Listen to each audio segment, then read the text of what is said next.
Hello everyone, welcome back to proxy Gyan. मेरा नाम शबाज है दोस्तों। उम्मीद करता हूँ आप सब अच्छे होंगे। तो आज हम एक सर्वे रिलेटेड टॉपिक को पढ़ने वाले हैं, which is basically national family health survey.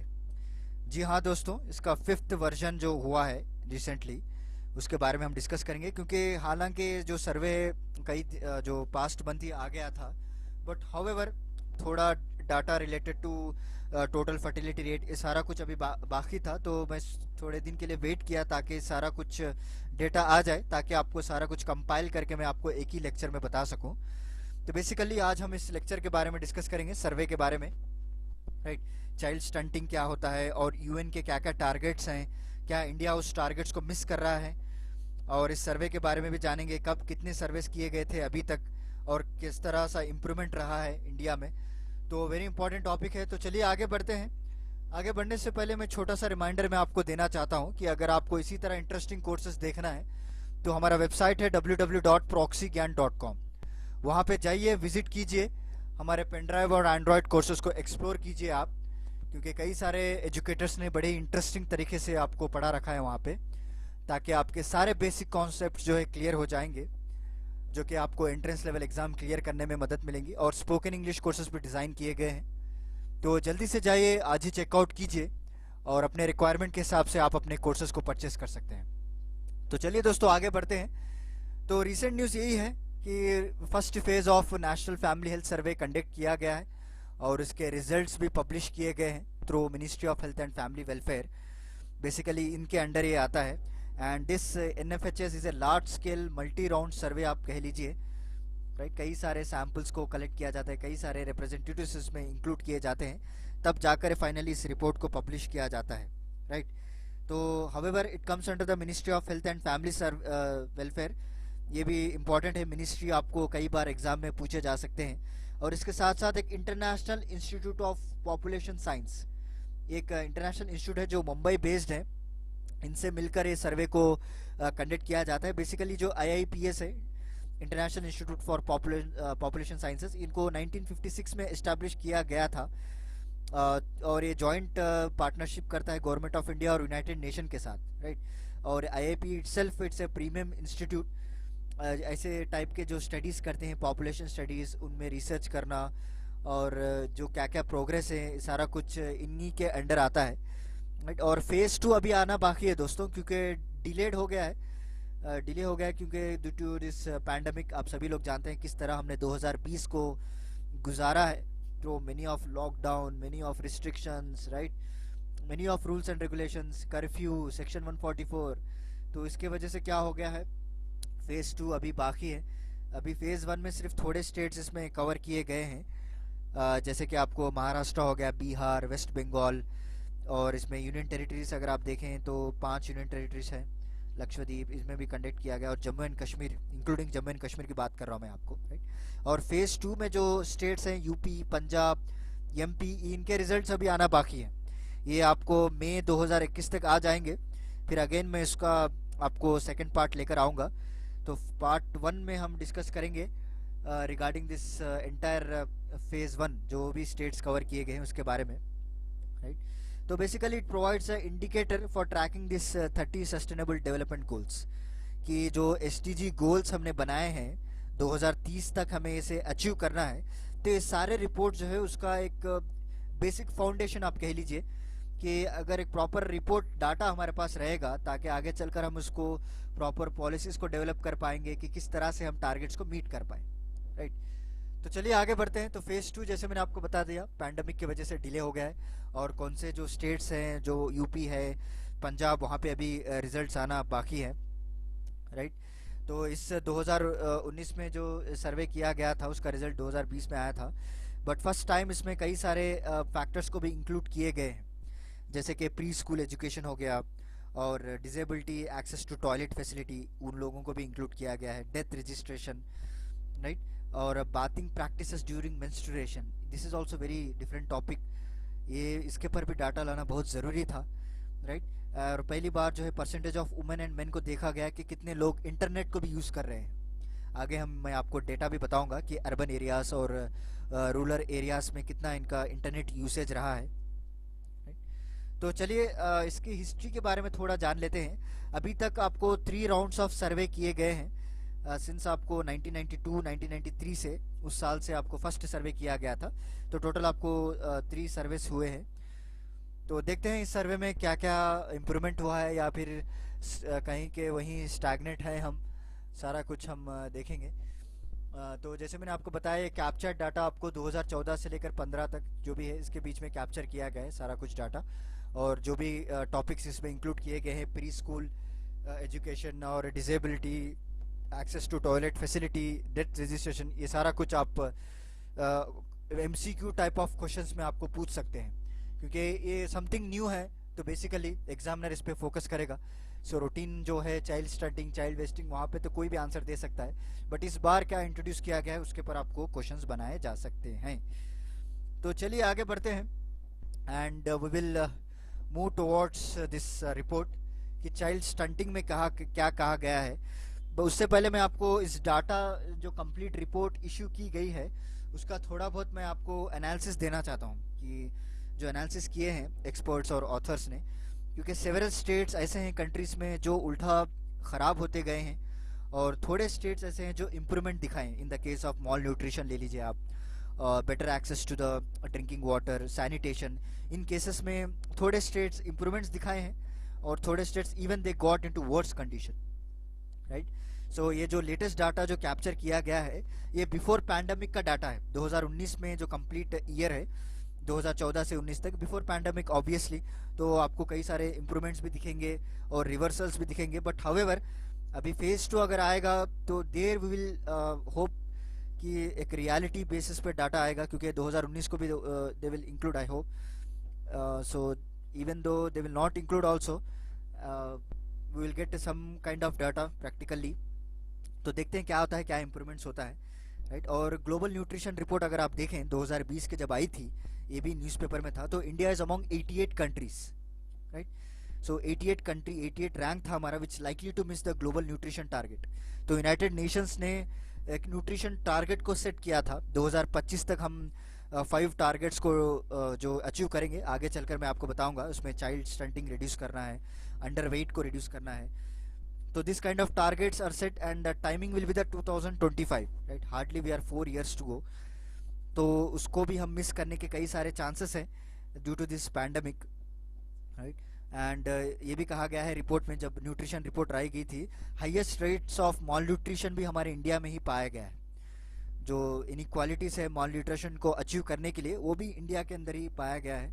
But however we will see what will happen. तो चलिए रिपोर्ट में देख लेते हैं चाइल्ड स्टंटिंग क्या कहते हैं। तो स्टंटिंग बेसिकली एक चाइल्ड का जो हाइट है उसके एज के हिसाब से कम रहना, उसको स्टंटिंग कहते हैं। स्टंट मतलब छोटा, राइट। उसके एज के हिसाब से अगर आप सपोज ले लीजिए 10 साल का बच्चा है, तो उसके एज के हिसाब से आपको 5 पॉइंट या 4 पॉइंट समथिंग हाइट रहनी चाहिए। I am not talking specifically. तो उसके एज के हिसाब से अगर कम हो जाए उसकी height, then obviously he will go under stunting category. तो ये क्यों होता है? ड्यू टू मॉल न्यूट्रिशन कई सारे रीजंस हैं।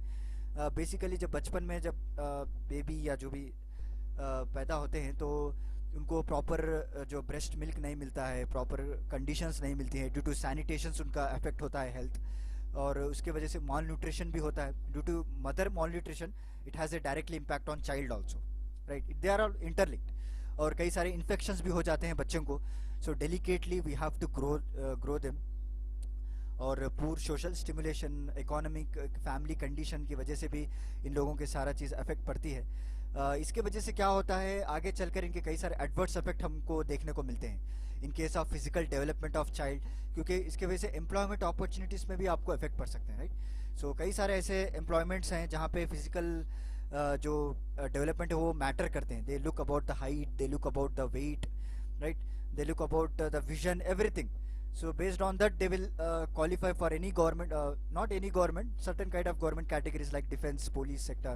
So वहाँ पे इनको कई ड्रॉबैक्स फेस करने पड़ते हैं, इनइक्वालिटीज़ फेस करना पड़ता है। तो रिपोर्ट में ये पाया गया है कि तेलंगाना, गुजरात और केरला, महाराष्ट्र, वेस्ट बंगाल, सो रिड्यूस करने की बजाय they have seen the increase level of child stunting, right. क्योंकि जो टारगेट्स हमें बताए गए थे 2025 तक जो अचीव करना था, तो उसमें बताया गया था कि हम 40% तक रिड्यूस करेंगे स्टंटिंग को। जो भी अंडर 5 ईयर्स के जो बच्चे रहते हैं उनको 40% तक हम स्टंटिंग को रिड्यूस करेंगे, बट यहाँ पे तो रिपोर्ट का रिजल्ट कुछ और ही दिखा रहा है. So here basically we are seeing the increased level of child stunting. Then it's a alarm for government कि प्रॉपर पॉलिसीज़ को लाया जाए और प्रॉपर इम्प्लीमेंटेशन किया जाए. जो भी पॉलिसीज़ हैं, नेशनल न्यूट्रिशन मिशन हो गया, ICDS हो गया, तो ये कहाँ तक वर्क कर रहे हैं इसके वजह से, इसके रिपोर्ट की वजह से हम पता लगा सकते हैं, राइट. जो भी बजट हमने ग्रांट किया, जो पैसा हमने दिया, सो प्रैक्टिकली ग्राउंड रियलिटी में ऐसा हो रहा है, देन गवर्नमेंट शुड टेक के प्रॉपर स्टेप्स, राइट. तो चलिए आगे बढ़ते हैं और चाइल्ड वेस्टिंग के बारे में जान लेते हैं. जो child wasting is nothing but low weight according to their height. Confuse मत होना आप, child stunting is nothing but low height according to their age. Height के रिलेटेड है, ये वेट के रिलेटेड है.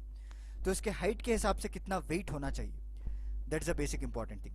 तो यहाँ पे भी अगर आप देखें रिपोर्ट्स में, तो Telangana, Kerala, Bihar, Assam, they are all witnessed increase, but Maharashtra and West Bengal कहाँ पे थे जो प्रीवियस सर्वे लाया गया था वहीं पे हैं.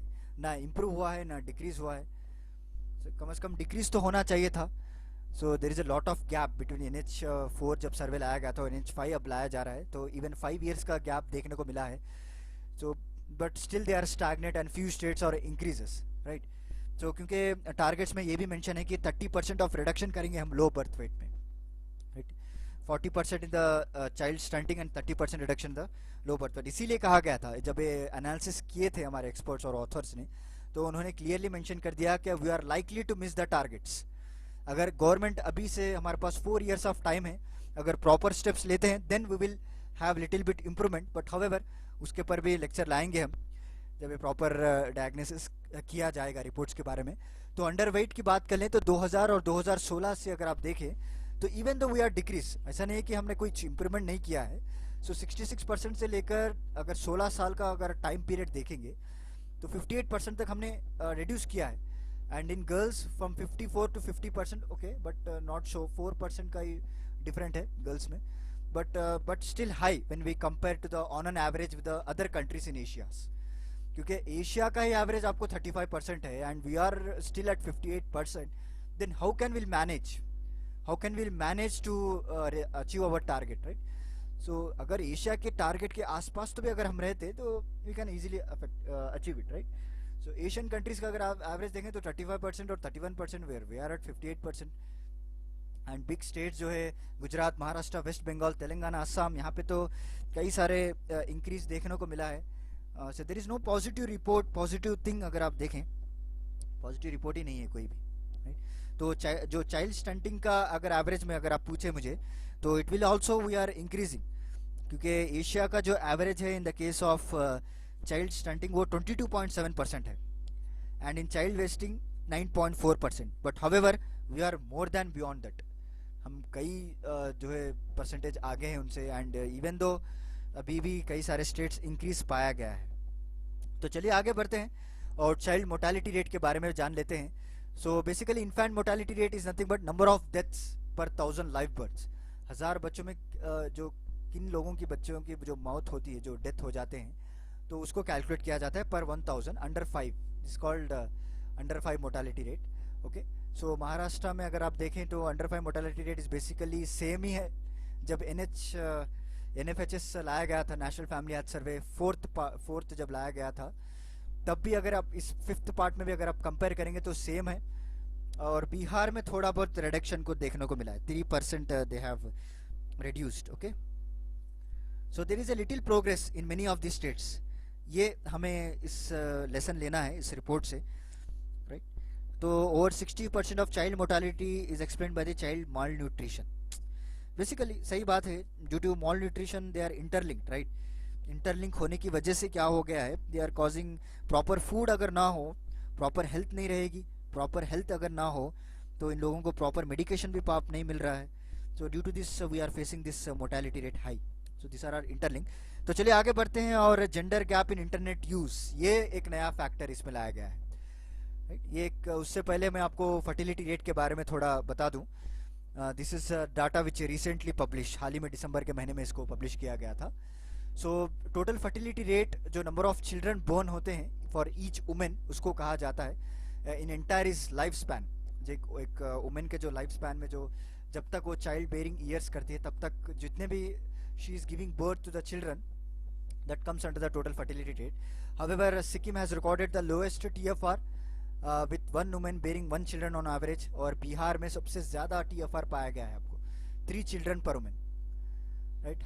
हमारे दो से भी ज़्यादा एक्सिट हो गए हैं लोग। और रिसेंटली अगर आपने 2019 में जब मैं एक स्पीच सुन रहा था प्रधानमंत्री मोदी जी की, तो उन्होंने स्पीच में क्लियरली मेंशन किया है कि controlling population is also kind of patriotism, right. वो भी एक देशभक्ति का ही काम है। इट्स ट्रू, क्योंकि अगर आप इसी तरह पॉपुलेशन को इंक्रीज करते जाएंगे then we will overcome China. Obviously we are exceeding 125 crore as of now. अगर आप देखें तो 137 करोड़ अप्रोक्सीमेट इतना पॉपुलेशन है हमारा। तो इसी तरह टीएफआर अगर बढ़ता जाएगा देन वी विल, एक ऐसी स्टेज आ जाएगी that we are not able to control it, right. तो इसमें थोड़ा इम्प्रूवमेंट हमको देखने को मिला है ड्यू टू कई सारे जो मिशन परिवार विकास प्रोग्राम, कई सारे ऐसे पॉलिसीज लाए गए थे, हम दो हमारे दो।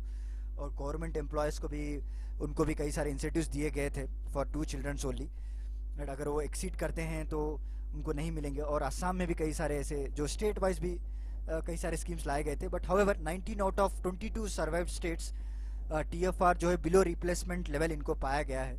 सो replacement level in the sense in average number of children born per women, okay, उसको रिप्लेसमेंट लेवल किया जाता है।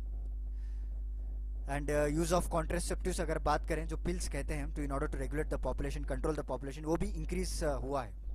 It's good. सबसे ज़्यादा आपको हिमाचल प्रदेश और वेस्ट बंगाल में इसको इंक्रीज देखा गया है। It's amounts to 74%, right.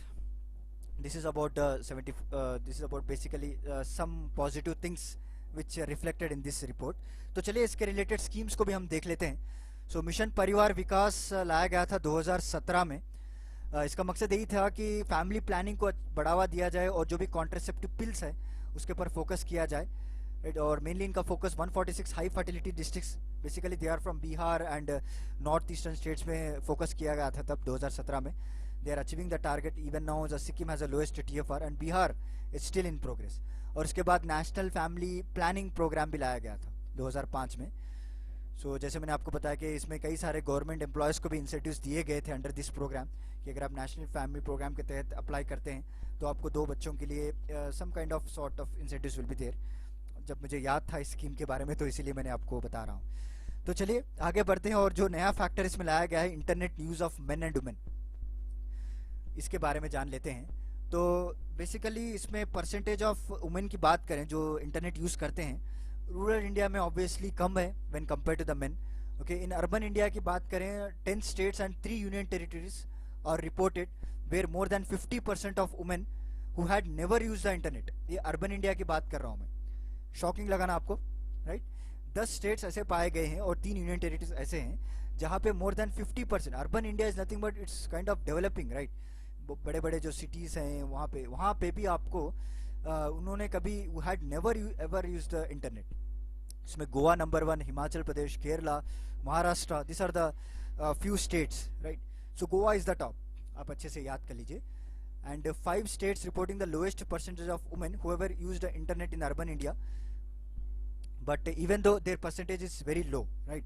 उसमें यूपी है, बिहार है आपको,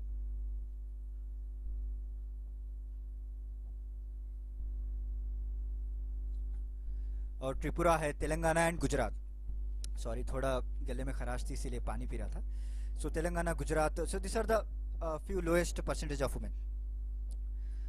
तो there is a need to come up with the new policies, क्योंकि इंडिया अभी डिजिटल इंडिया की तरफ बढ़ रहा है। कहाँ भी जाओ आप, गूगल पे, फ़ोन पे, एवरीथिंग। बट यहाँ पे अगर आप देखें रिपोर्ट्स की, जो डाटा हमें मिला है, they are not know how to use the internet, then how can they approach to use this kind of digital things, right?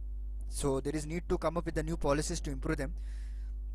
तो चलिए आगे बढ़ते हैं और कुछ स्कीम्स के बारे में, कुछ इनिशिएटिव्स के बारे में हम जान लेते हैं। बट उससे पहले मैं आपको थोड़ा बहुत एक फैक्ट्स के बारे में बताना चाहता हूँ दोस्तों, क्योंकि अगर आप देखेंगे तो माल न्यूट्रिशन और इनइक्वालिटी एम्प्लॉयमेंट, ये डायरेक्टली लिंक दिखेगा आपको, राइट।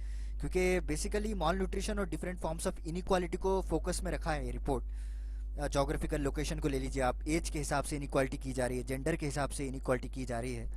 तो इसकी वजह से क्या होगा, जब ऐसे फूड और हेल्थ सिस्टम में अगर आप इनइक्वालिटी करेंगे तो उसके जो आउटकम्स हैं उसमें भी आपको इनइक्वालिटी ही नज़र आएगी, because this is a vicious cycle, एक साइकिल के तौर पे आपको चलाना पड़ेगा।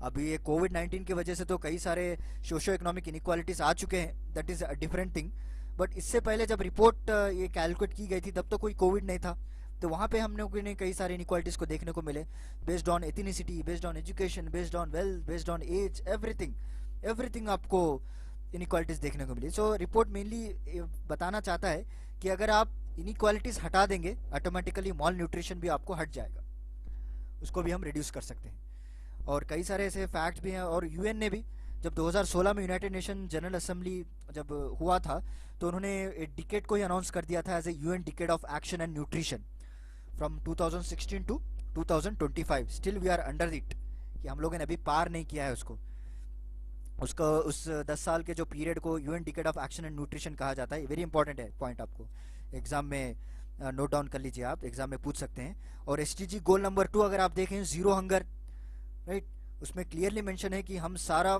जितने भी फॉर्म्स है हंगर का, माल न्यूट्रिशन का, सारा कुछ खत्म कर देंगे बाय 2030। तो कहाँ तक है हमारी approach? Are we sufficient now? Are we that capable that we can reduce this?